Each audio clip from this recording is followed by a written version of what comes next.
Hello everyone, I'm Denise Boggs, and I want to welcome you as we journey together through healing the heart.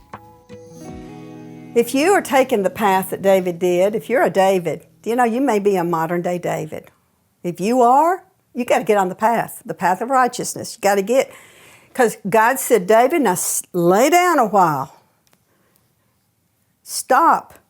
I got to deal with some things to restore your soul so I can take you where you're going, where you've got to go. And I don't know about you, but as a David, and I know who I am in the kingdom, I had to go back and deal with some things that were not healed in my own soul. Because anxious thoughts do multiply, and certain things would trigger thoughts in me.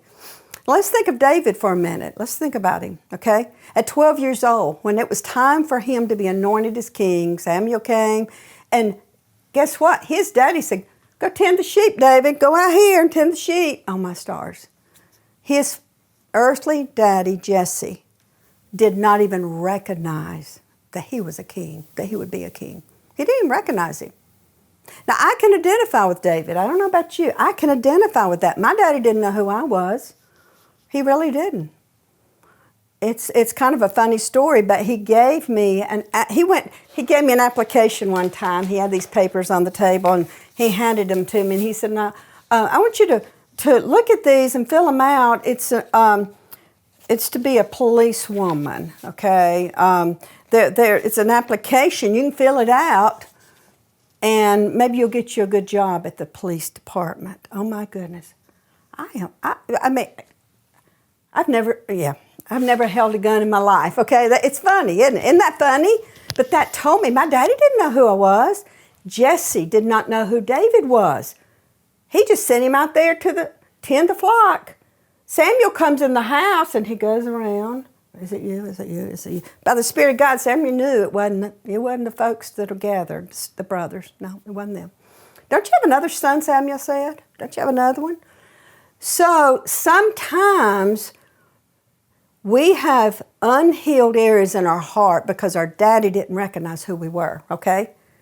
Now, did you know that in these last days, the fear and the insecurity maybe that you feel to do what God's called you to do has to be healed because your daddy didn't know who you were. So how am I going to go before people and declare the word of the Lord?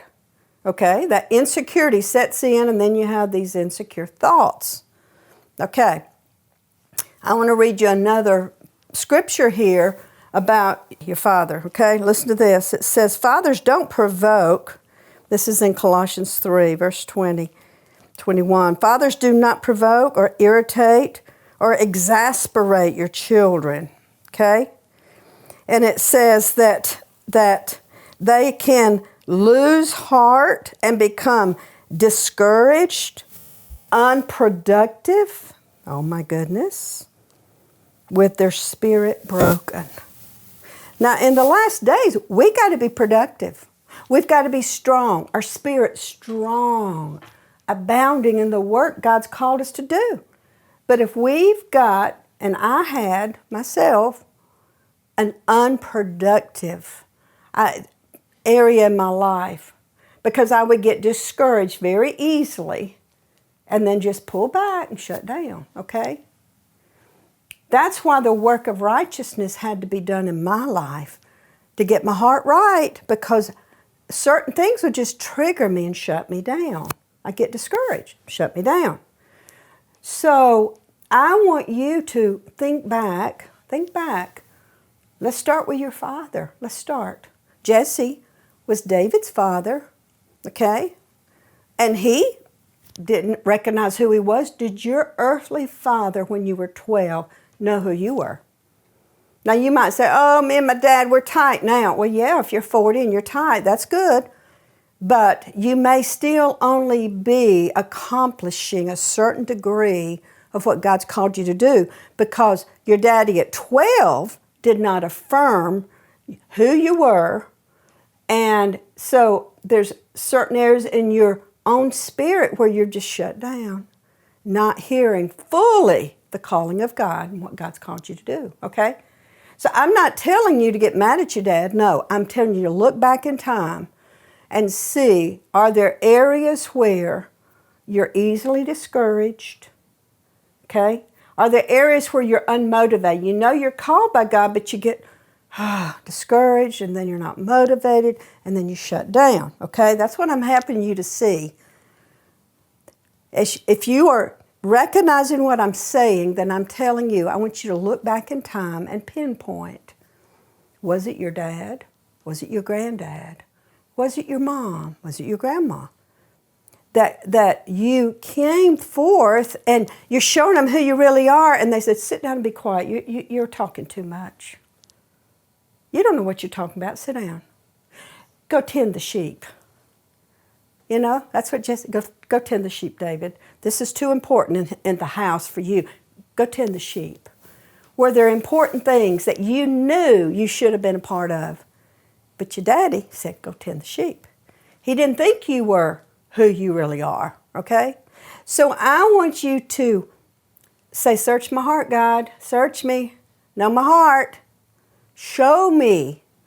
Is there anything still in me that causes me to just get discouraged and shut down? And then I lose my peace. I go into fear. What are they going to think about me? What are they going to think about me? I can't talk in front of that group. What are they going to think about me? But see, that's insecurity and fear. So that's why we've got to do this work, the work of righteousness. Get our heart right with God, because then that's where all your strength comes from. Okay? Your soul leads you astray. And listen, David said, I had to shepherd my soul. I had to deal with my soul. I had to deal with it because it was like a sheep that would stray away. You got to deal with your soul. You got to shepherd your soul. You got to deal with those things so that you can do what God's called you to do. Okay? David even said, I had to wean my soul. Oh, my stars. That's another teaching. David was the shepherd. He was a shepherd, but he had to learn to shepherd his own soul to shepherd God's people. That's a word for somebody. Your soul leads you astray. Do you know that? Your mind, anxious thoughts, lead you astray.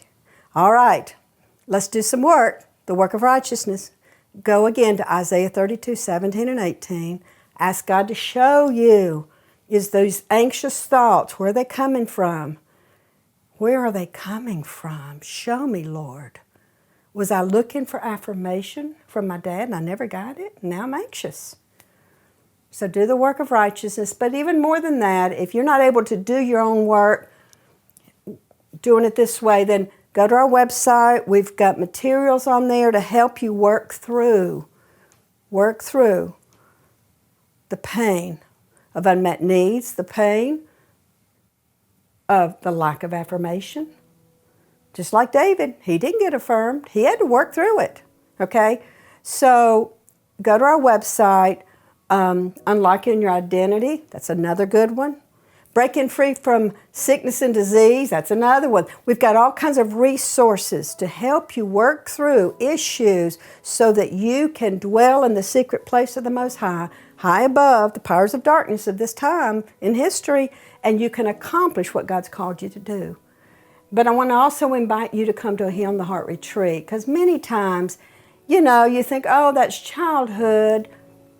I've already dealt with that stuff, but I'm telling you, when people come to a Healing the Heart retreat, all of a sudden, the Spirit of God comes and takes them back in time to pinpoint where their pain, the pockets of pain are, where the fear started, where the anxious thoughts begin to multiply. That's leading them astray and causing unrest to their soul. So I want to invite you to Healing the Heart retreat, and you'll begin to recognize and overcome those issues that cause fear and anxious thoughts. All right, I want to encourage you, do the work. God bless you.